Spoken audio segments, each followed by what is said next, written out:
को सोच लिया तो, और फिर जो है आपने किसी और की तरफ बिसाखियां देखना, मुक्तदर हलकों की तवस्सुत से कभी आप प्राइम मिनिस्टर बनने के उम्मीदवार बन जाते हैं और कभी जो है आप अवाम को नजरअंदाज करके आप उन्हीं की तरफ जो है देखना शुरू कर देते हैं, या PMLN की आप बी टीम बन जाते हैं और पाकिस्तान मुस्लिम लीग नवाज की वजारत उज़्मा के नीचे आप वजीर बन जाते हैं उनकी काबीना में, और उसके बाद जब बाहर आते हैं तो फिर आप। लेकिन खोसा साहब सवाल तो वहीं पे है, पीपल्स पार्टी के साथ कोई इत्तेहाद के चांसेस हैं, कोई पॉसिबिलिटी है? क्योंकि उसके बगैर बन नहीं सकती ना हुकूमत।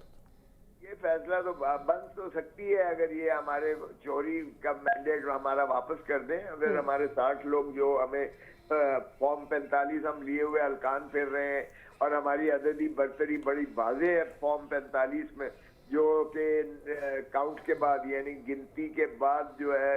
नतीजा दिया जाता है, प्रिजाइडिंग ऑफिसर पोलिंग ऑफिसर देते हैं, उनके हिसाब से फॉर्म 45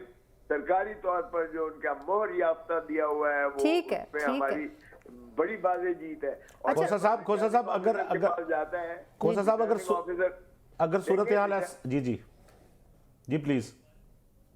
वहाँ धक्के मार के जूते मार के उनको निकाल देकर और फॉर्म 47 एक उसके बिल्कुल बरक्स बनाया जाता है फॉर्म 45 के, तो वो जरा ये दुनिया में कहीं हुआ है ऐसा कि मैंडेट कुछ लिया हो और फिर जो है रिटर्निंग ऑफिसर जो है या उसके दफ्तर में कोई और बैठकर और नतीजा जो है बिल्कुल बदल दे, और उसके बाद जो है सारा फॉर्म 47 को के जो है मुताबिक स्टफिंग की जाए बैलेट पेपर्स में। और साहब एक सवाल प्लीज लीजिएगा, ये इस दिलचस्प हकीकत का भी कोई चांस है कि आप और आपकी पार्टी और नून लीग मिलकर हुकूमत बना लें? नहीं, ये तो बिल्कुल नहीं हो सकता। अगर पानी का मिलाप हो, कयास है नून लीग के साथ तो किसी कीमत पर नहीं हो सकता है। और ना यानी कि इसका मतलब है ये जवाब हमें पीपल्स पार्टी का जब सवाल किया गया ना तब ये जवाब हमें नहीं मिला, इसका मतलब है वहां पर कोई चांसेस हैं। चलिए विक्ट्री स्पीच के बारे में पूछना चाहूंगी खोसा साहब, सबसे ज्यादा सीटें PTI के हिमायती याफ्ता उम्मीदवारों की हैं और उनसे जिनकी कम है उनकी स्पीच सामने आ गई, आपकी तरफ से क्यों नहीं आई अभी तक स्पीच? देखिए पहले वो मजे का खेल, इंतहाई मजे का खेल है। मुझे जब ख्वाजा साद रफीक ने मुझे मुबारकबाद दी, एक अच्छा जमहूरी जेस्चर, बिल्कुल बहुत ज़र्फ का मुजाहिरा है, बिल्कुल मैंने उन्हें कहा कि जनाब आप अपने जरा बड़ों को भी समझा लें कि वो भी इसी जेस्चर का जो है इजहार करते हैं। अगर डॉक्टर यास्मीन से हार गए हैं मोहतरम नवाज शरीफ साहब तो उन्हें क्या जरूरत थी कि इस तरह से करने की, और अगर ख्वाजा आसिफ जो है वो रियाना उस्मान डार की वालदा से हार गए थे तो फिर उनको ट्वीट इतना लंबा करने की क्या जरूरत थी। और अगर सलमान अकरम राजा से नहीं नून लीग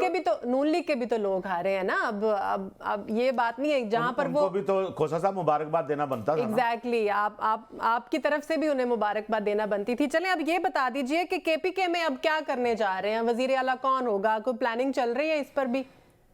बिल्कुल 4-5 नाम है, लेकिन इंशाल्लाह बिल्कुल वो उसका फैसला करीब हो जाएगा। और बिल आखिरी जो है वो से जाहिर है इमरान खान साहब की होगी, क्योंकि जब हम जो भी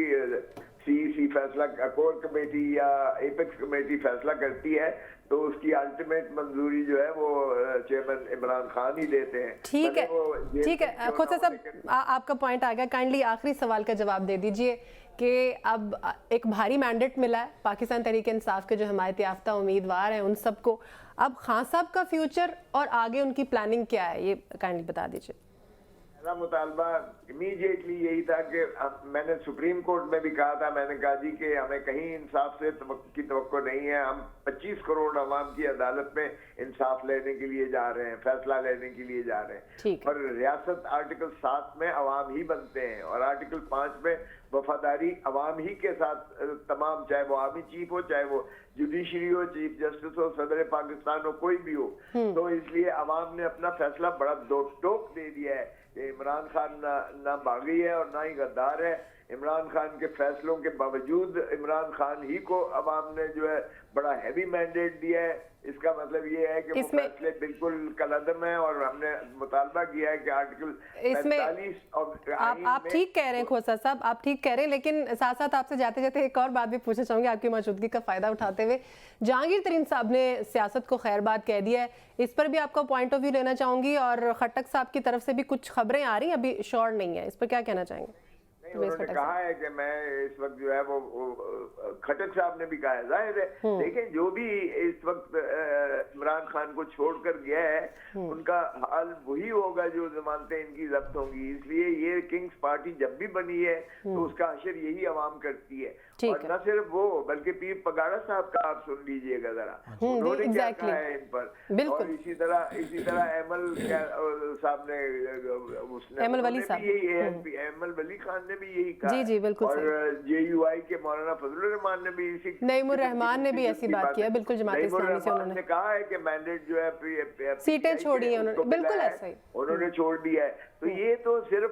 मुल्क के अंदर नहीं है, मुल्क के बाहर अगर आप देखें तो सारी दुनिया का मीडिया और सारे